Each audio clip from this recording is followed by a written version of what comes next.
it! The Lake Erie Monsters are Calder Cup champions!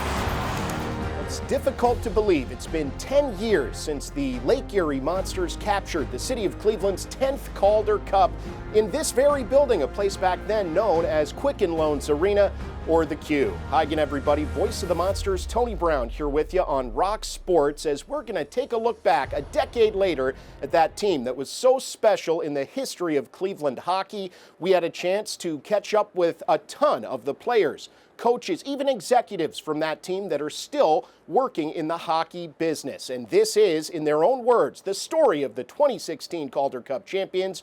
It's Battled Together, presented by the Cleveland Museum of Natural History. We're here with Jock Calendar, and Jock, man, it is crazy to think that 10 years have gone by. That was my first season here with the Monsters, and when I think of that team, I think about how close and how tight-knit they were. What stands out to you when you remember back 10 years ago? Yeah, I agree with you on that. I think their development and how they gelled together as the year went on, because you didn't see the dominance early in the year. And by the end of the year, 15-2 in the playoffs, it was dominance and camaraderie, tightness. But I just, the whole journey was amazing to me. Yes, it came together over the course of time, and one of the main things that all the players that we spoke to pointed to in terms of the reason that team succeeded was the leadership group, from the captain of the club, Ryan Craig, to his lieutenants like Jamie Cyphers, and on down the list. A whole host of veteran players led the way for the Lake Erie Monsters. Just let the players tell you. I mean, they taught me like a lot of the things I know now in the hockey world. I had them as a rookie the year before, and that year they did a great job of blending in the younger guys and you know, the guys that have been around for a bit, and then obviously the vets. They played well, but also off the ice they were great at taking us under their wing and showing us the ropes, and they're just, at the end of the day, they're just great human beings, and I'm very fortunate to be around them.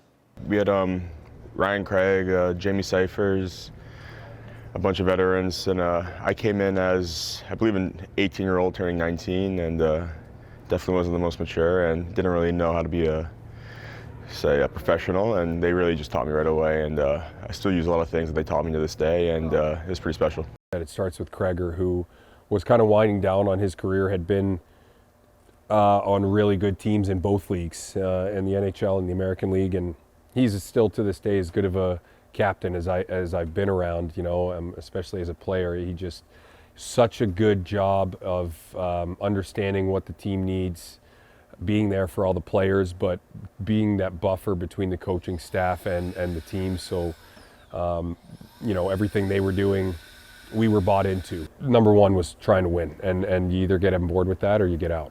They all had a presence about them because of what they had accomplished in their careers to that point in time. And everyone looked up to them, and everyone respected them for what they did. They were true professionals. Those leaders, you know, you can't win without them. And I just felt like that whole group was exceptional, and some of the best leaders that, you know, I've coached even to this day. Honestly, you can't say enough about what they did for our group, and we had a nice group of young players as well with some energy and some juice to them, but those guys were sort of the steadying force for us all year long, especially into playoffs. Team is the first word that comes to mind. The leadership group, including myself, guys like Trent Vogelhuber, Jamie Cyphers, Justin Falk, Steve Eminger, Steve McCarthy. We had leaders throughout our room, guys that just wanted to win. If there was a measure of what you could contribute, I don't know how you would measure it. There's a finite end to the scale. This is the most you could possibly get, right? He figured a way to do it. And they did it as veterans, as a team and for the team. So there's really no chance that I think this happens without them. We got a lot of guys who are playing their first years professional over here, including me. So I always remember, you know, having those leaders, Ryan Craig, Trent Vogelhuber, Jamie Cyphers, all those guys. Phenomenal help for everyone, and just showing what it means to be a pro every single day. And I always think those times with really, really great memories. You know, the feeling of being really a family there. Everyone was on the same level, you know. The leadership was first class. Ryan Craig's first class human being. He brought that every day. He genuinely cared about the guys in that locker room, knew how to lead them. And it was an extension of the coaching staff along with Seifs. Just an unbelievable group. I've been around the game a long time, but probably throughout my career, one of the greatest experiences that I've had so far. There's a lot of guys that when I got to Cleveland, I really learned a lot from in a short amount of time. Whether that was how to prepare, how to be a team away from the rink, how to play pro hockey, how to have each other's backs. I mean, we had a really tight team there. I guess I went into a great situation. They were already extremely close, and I showed up at a good time, and obviously had an incredible run there. So yeah, I learned a lot, and it was a great moment in my career, and something I always look back on.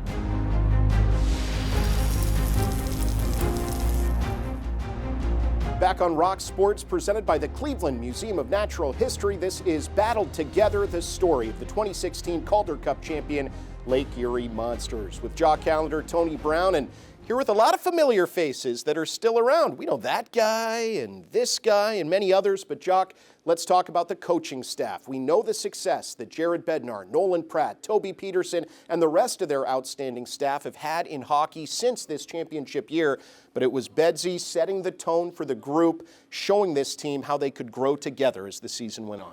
Yeah, Jared and Nolan and Toby were such great leaders, are still such great leaders, leading their own teams now, but they just brought this group together in such a great way. It all starts with the head coach, Jared Bednar. We were all really good friends. We all kind of have a similar view on the game, I think. And, and it wasn't even just us. It was sort of like the morale and the camaraderie with the support staff. And the Calder Cup was our second championship. The coaching staff won 3-on-3 versus the players that year. So with Toby, myself, and Bedsy. So, yeah, but we had a lot of fun as a group with the players, staff, and coaches, obviously, as well. So that is true. Make sure you leave that in this video so all our players get to see that. And they know it, too. We all kind of saw things the same way. We'd spent a couple of years together in Springfield before we came there. And, yeah, it was I like the fit of the group, all the guys kind of taking care of their own business and helping each other out along the way. Winning at the American Hockey League level is a big part of what's led to me moving on, other guys moving on, including the coaching staff. And I think they knew it, pushed us when we needed to, supported us at all times, and just really went through that whole run with us. I think they just had a good read on the personnel we had. Like I said, we had a good blend of younger guys and older guys, and they knew how to push our buttons in the right way. Even if we won a game and we didn't play well, they knew getting on us was okay. And our standards were so high because we knew how good we were. It was a great staff. The assistants, especially Toby with me, he was the forwards coach and taught me a lot of skills on the ice that I still use today. How to catch and release a puck, just a lot of shooting and things like that. And obviously Bedsy was a great head coach, and he's continued to be a great head coach. So it was just a overall great group. A lot of that goes to Jared Bednar. He's a player's coach. Guys love playing for him. They're willing to run through a wall, skate through a wall to please him and to do what was asked of them as players. And I think a lot of the credit goes to Jared. But Nolan Pratt does a great job with the D, continues to do so today with the Avalanche, and guys want to play for those guys. Very in tune with what the players needed at all times. I think Bedsy had a real good feel about when it was time to push on guys and when it was time to back off. He had a good, really good communication with the players. We had a really good team, and the coaching staff speaks for itself. They love to win, and I think that just carried over in everyday practice. Just good habits on the ice was leading to our success, and we did a lot of teaching clips and learning, and I think that transitioned into our game and winning habits, and from there we just kind of took off. They did such a good job of managing, setting our expectations early, that we were a good hockey team. We should expect to win every night, and that didn't necessarily have to be built right when we got here, it was kind of already in place just from the group we had coming in. I think they're very approachable, very personable. I think, at least from what I noticed, they have a great pulse on the game, on the team, what the team needs. It was a lot different. I went from college hockey where my coach was Red Berenson, 75, 80 years old, to having Bedsy and Nolan, and very laid back. It was just a different vibe, and I enjoyed it. It was just different, and like I said, I feel like they had a pulse on the room. I feel like guys were close with them. I feel like you could kind of tell everyone was in it together. I think it's a big reason why they got the most out of that team, and that team was very successful. Was the coaching staff, the players, the relationship everyone had, the trainers, everyone was in it together, and I think that goes a long way in a playoff run.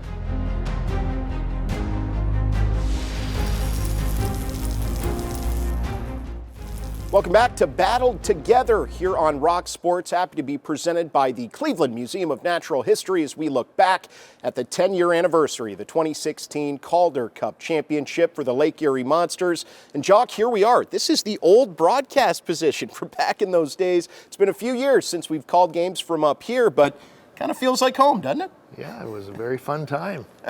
It was, and we talked to these players and these coaches about the depth of that 2016 championship team, Jock. They got contributions from each of the 4 forward lines, all 6 defensemen. It took the entire team not just to win in the playoffs, but to get there.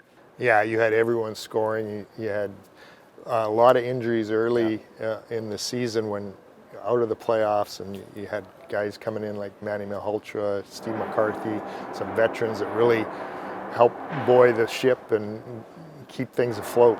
And it took every last guy to make their way into the playoffs and then win once they got there.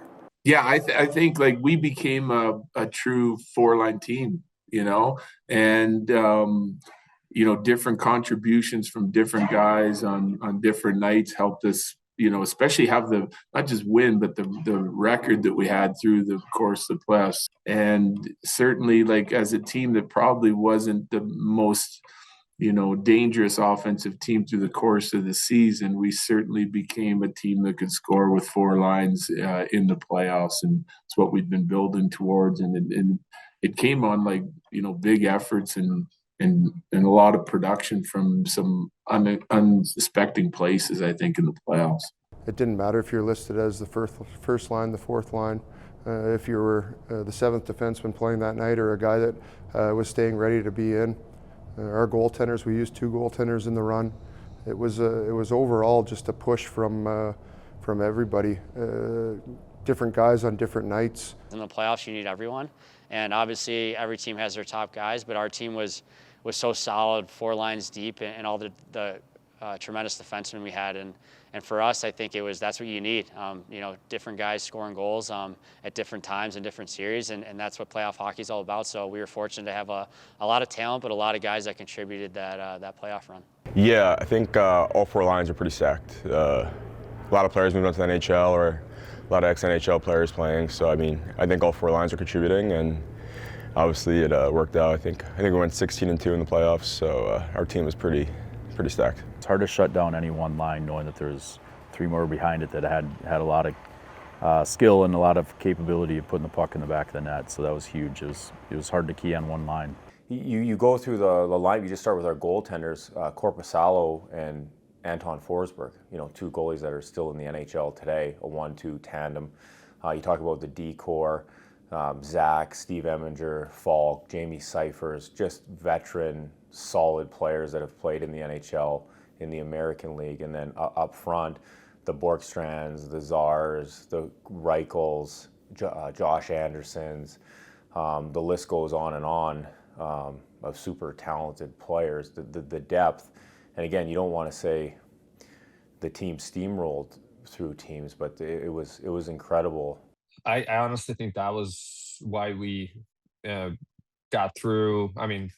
The playoff fairly, we lose 2 games or something against Grand Rapids, and then we swept semifinals and finals. And I think that was one of the big reasons. Didn't really matter who we put on the ice. Our 4th line played like they could have been a first line. It was that way it was.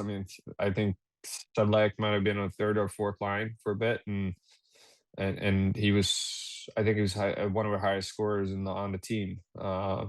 And then on top of that, those two lines were super important for us in the special teams. So I think that was probably one of the biggest reasons why we had so much success. Up and down the lineup, we were stacked. We had a lot of good prospects in the organization, and guys like Borky, Zar, Chaput, Broadhurst, TJ Tynan. I mean, those guys were huge contributors on the ice, and I think it really helped how close we were all together, not only on the ice but off the ice. It was a good culture to have, and at the end of the day, it was a really fun year. It's such a good example when I think of it of a full team, because I think our leading scorer would have been Tynan, wasn't even in the top 50 in the league in points during the regular season. And when I think through the year and then specifically playoffs, Bjorky was hot, Sedlak was hot. We got Werenski with a month left in the season or so, and he started coming along, and we know what he can do. But there wasn't necessarily one player that you leaned on. Like different people would step up at different time, and you have 4 lines in 6D that are just doing their job, and different heroes every night. I think that's what it's all about when you gain the most confidence from a team, when you're not relying on 1 or 2 guys. I mean, yeah, that team had incredible depth, forwards, defensemen, goalies. I mean, our goalies were Forsberg and Corpy, and look at the careers they've carved out. If you really look back at that team, there were so many guys with NHL experience, guys that went on to have long careers in the NHL, are still having long careers in the NHL. So yeah, I mean, it was a really good hockey team. And then you look at the coaching staff and what they've done in the NHL. I mean, that was a team built to win, and we got the job done.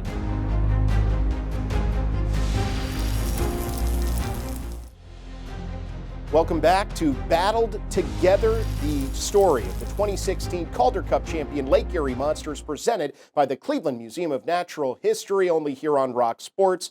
Tony Brown back with you alongside Jock Calder. And Jock, we're right inside the dressing room, which has changed a little bit since 2016, but this is where that team put together a championship run behind some truly outstanding goaltending. Jonas Korpisalo, Anton Forsberg, and Brad Thiessen, who really played a major role in this team even making the playoffs. Yeah, in February when I believe both Corpy and Forsberg were up in Columbus because of injuries, Brad came in and played unbelievable to keep us in a playoff spot.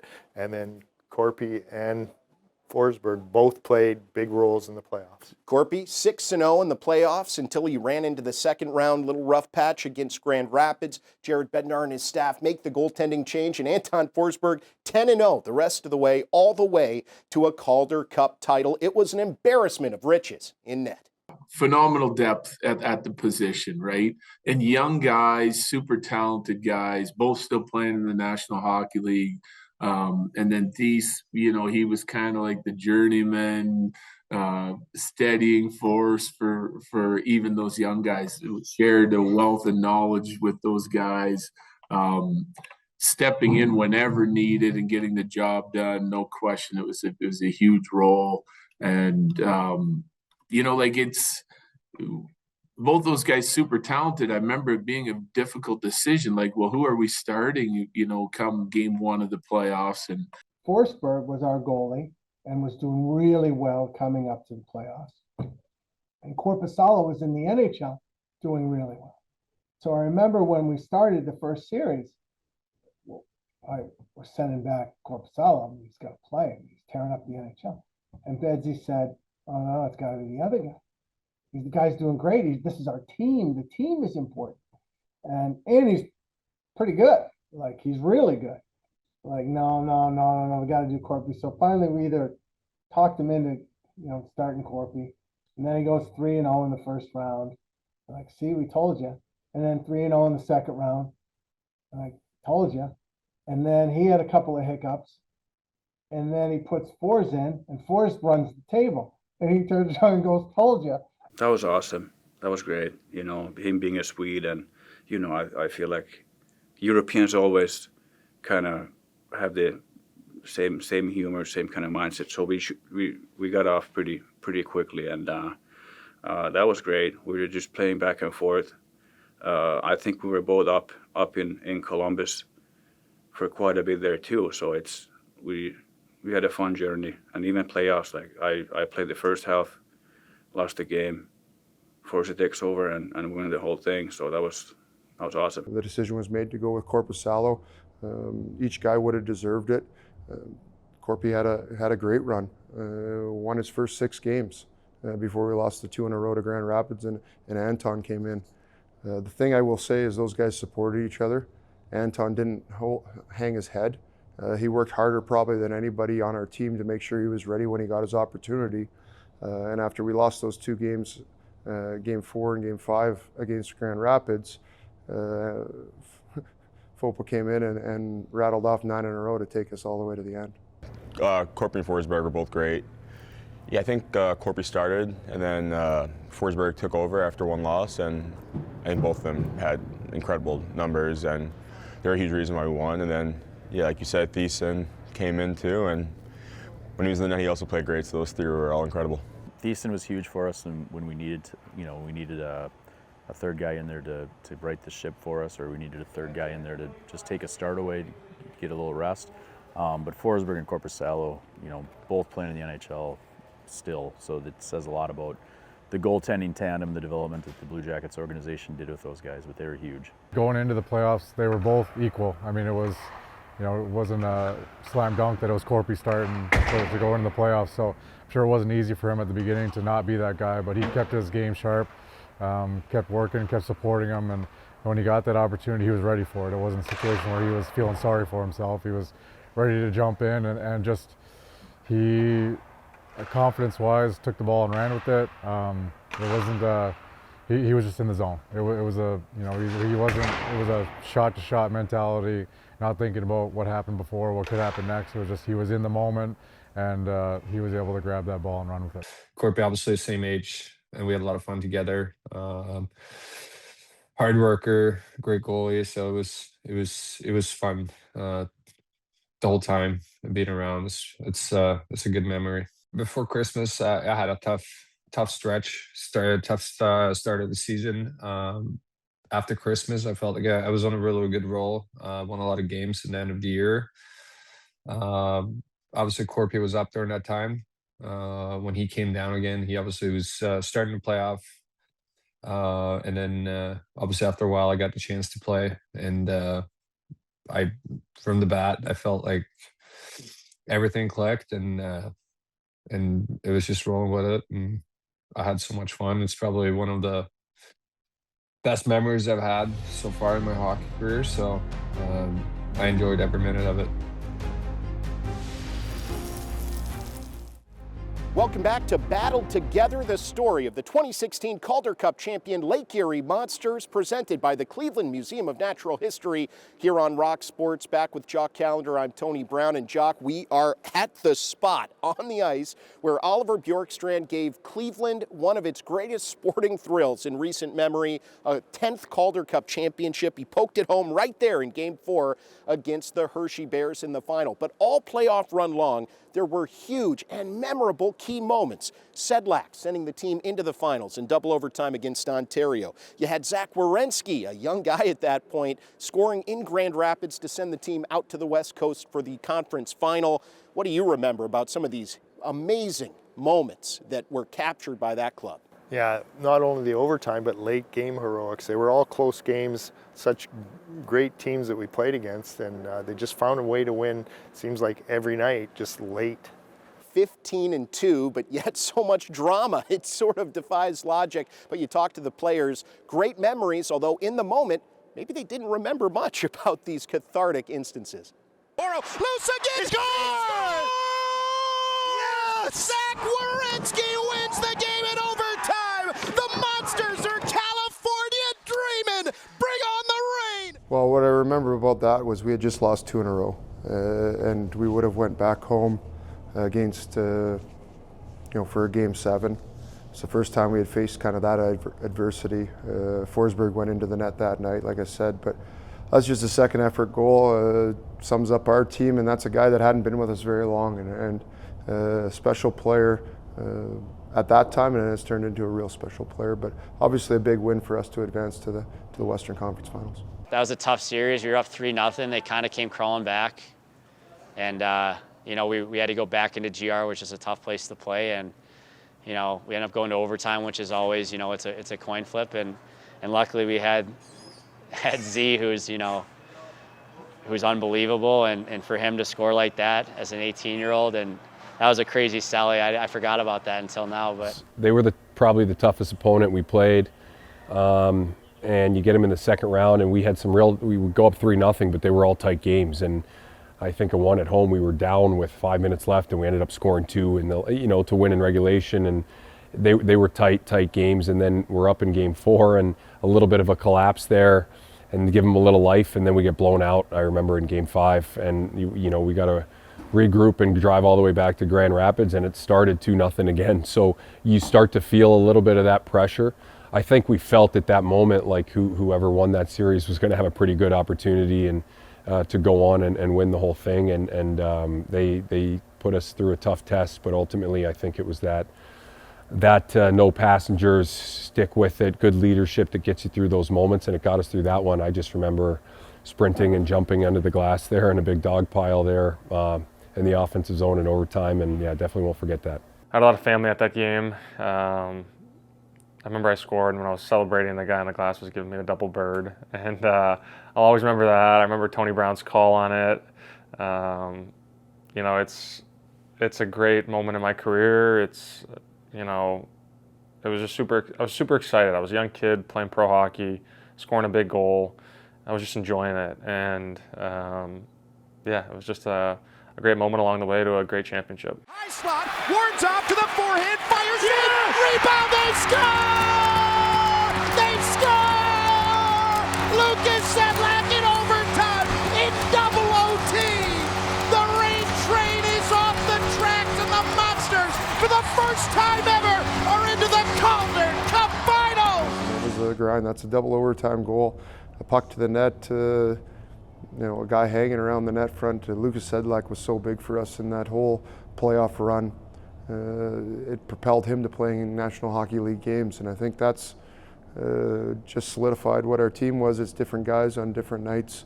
That whole series was, if I remember correctly, a lot of contributions from up and down our lineup.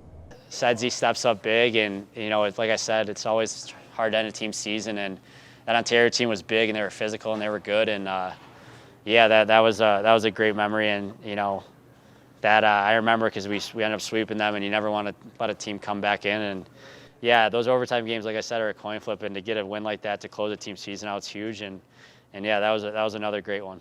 Anderson rolling high, kind of threw it at the net to Sedzi in front, who everything he touched was going in at that moment. And he just banged home the rebound. So the same thing in those big moments, especially to end series. It's hard to remember, you know, but you're sprinting off. I remember mauling Sedlak, I think, jumping in the air as one of the first guys off the bench, and you know, because you don't want to keep playing, and we just experienced what it was like giving a team life in game 3 before, and how it can get tough on you if they gain a little momentum. So huge relief there. 5 seconds left. Werenski, another jam on the shot, turning and firing. They score! They score! The Monsters score! The dream was so real, it had to come true. And after 52 years of waiting, Mr. Calder, welcome home to Cleveland. See it, believe it. The Lake Erie Monsters are Calder Cup champions.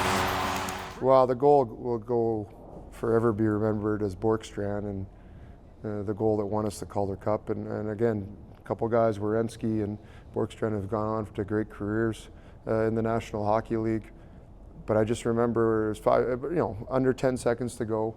I think we scored with 1.2 or something. It ended up going in the net. But you know, you're thinking, are we getting to double overtime? You feel like you got a chance maybe to score because the faceoff's in the offensive zone. At worst, we're going to another overtime. You could feel the tension in the building. And again, just a puck to the net and relentless pressure. Staying on the puck, put a puck back in there, and you can see the excitement. First time in 52 years with the Calder Cup in Cleveland. There's a great hockey history there. To be a part of that hockey history in that city is special. And like we said, that group will forever be remembered for that and together. You know, you set a goal at the start of the year.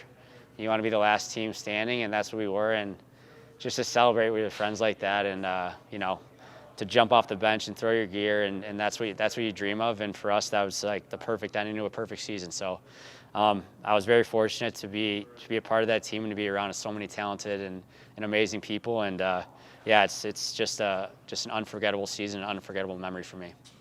It's pretty cool to see 19,000 people a rep, but I honestly don't remember one single noise when that happened. It was just kind of us in our own little moment in time on the bench. As the game goes on near the end of the third period, all of us go down into the auxiliary locker room with where our gear is, because we want to be a part of the celebration if it does happen that night. So we get our gear on, the game goes to overtime. We're all huddled around a monitor trying to catch a glimpse of what's going on the ice and hearing the roars and the oohs and the ahs and different moments going on in the crowd. And obviously with the last seconds, seeing that puck go in and then racing out onto the ice to be a part of it. So pretty cool moment. I mean, everybody probably thought it was going to go to a second OT there, and then Bjorkstrand, I think he threw it from the corner, right? And then got a rebound, something like that. And seeing the puck going in and everybody started jumping around, it was kind of a blackout, and to just get over there as fast as we could. So I just remember feeling comfortable and feeling confident that somebody was going to get it done. And I just remember really, really sitting on the bench with the last face-off, 11 or 12 seconds left, and not wanting to do another overtime. And we were just, come on, let's finish this. And all our fans, our families were here, you know, which is an awkward thing. You're preparing kind of for the win, but you can't get ahead of yourselves. So a little extra pressure in that moment. I had 10 or 12 family members here. And so you want to get it done in front of them. We won the draw, got a shot on net, and from there it was kind of just a scramble by the goal line and close to the net. And not the prettiest goal, but it went in, and celebration started right after. So obviously really cool to see 19,000 people go nuts and celebrate with us. So really cool.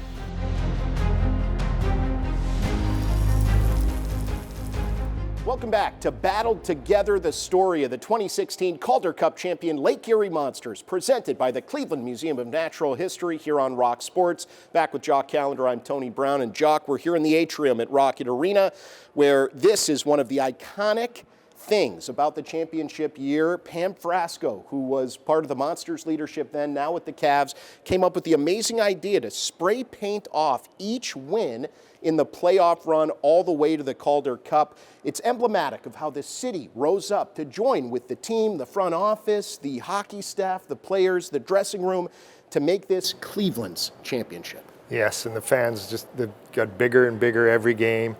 The last game in here, not a seat to be found. Sold right out, and it was loud. The team was hungry to win, and remember, this was a week before the Cavaliers captured the championship. It was the Monsters who brought 52 years of patience to an end. They captured this city's first title in generations. We absolutely loved it there. We all kind of lived over in the same area of town, and obviously we had a close coaching staff, so we spent a lot of time together, both at and away from the rink. Jock being there and having played there forever and been in management forever, he introduced us to so many people, and the whole staff did. Like, the staff was so welcoming. They were working Cavs, working us, and game night crew, and we got to know everyone pretty quickly because of some of those introductions from the people that had been there, and they welcomed us with open arms. And then when you kind of talk about the hockey environment, the support we had was incredible. I mean, sold out every night. The way they got behind the team in the playoffs, it just became a thing of its own.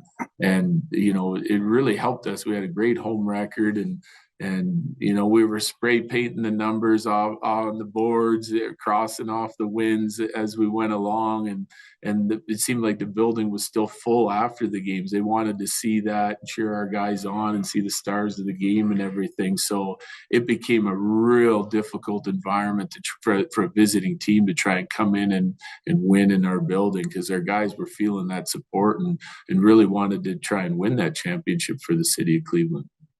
that's a sports town. At the end of the day, they have tremendous support for all those teams. And we were lucky enough to be the hockey team in that city. And, you know, they supported us from game one until that last game with the whiteout when we ended up winning that night. And I think I don't think many people know how much they support the team there. And it's amazing. It truly is. We got treated so well that whole playoff run and throughout the year. And for us, it was that last game. I'll never forget it. It was, you know, 20,000 people whiteout, and it was crazy. Felt like you know, just one of you know, the most amazing experiences you can ever have. So for me, it was just the city's a sports town, and they supported us. And we knew it was coming, but I didn't realize it was going to be that crazy. But yeah, it was amazing. It was something I'll never forget. It's a sports city. It's a blue collar city. The Cavs were making their run to the championship simultaneously with us. Quicken Loans Arena was full every night. The building was electric with I think it was over 17,000 people. For us, the Cavs, it was a great time to be a sports fan in the city, and we could feel it as we kind of pushed through the playoffs. We obviously in the last 2 rounds only played 4 home games total with sweeping both series, and yet those 4 games, I would say we averaged close to 17,000 or sellouts in those buildings, and it was loud. It was some of the most fun I've had playing hockey. And the whole city was electric. Even though the NBA was getting, I don't know if there was a first championship in a while, we still had a lot of support for the Monsters too, which was pretty incredible. The city was thirsty for a championship, that's for sure. I just remember the arena being absolutely packed to the rafters the night we won it, and that was so exciting and special to be a part of. They were thirsty though, and we were glad we were able to figure out a way to break that little curse they had there and right the ship. It felt like we were competing for the Stanley Cup, like mentally. That's how we were approaching it, because everybody was just here to win and to do it in this city with this crew. But so much buzz. The Cavs are playing every other night. We're playing, and we were so excited to, again, break the drought there for the Cleveland fans and do it at home. Was awesome in front of a sold-out barn. I think that's probably the loudest building that I've played in my career, and probably the loudest one that I've still yet to coach in, one louder than that. And yeah, I mean, it's hard to describe. It was a highlight of my career for sure.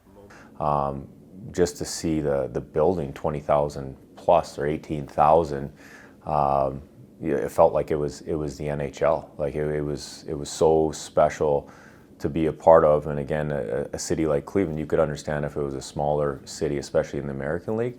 But the way that the people of Cleveland supported us, they were certainly a huge part of it. And like I said, it was awesome to be part of.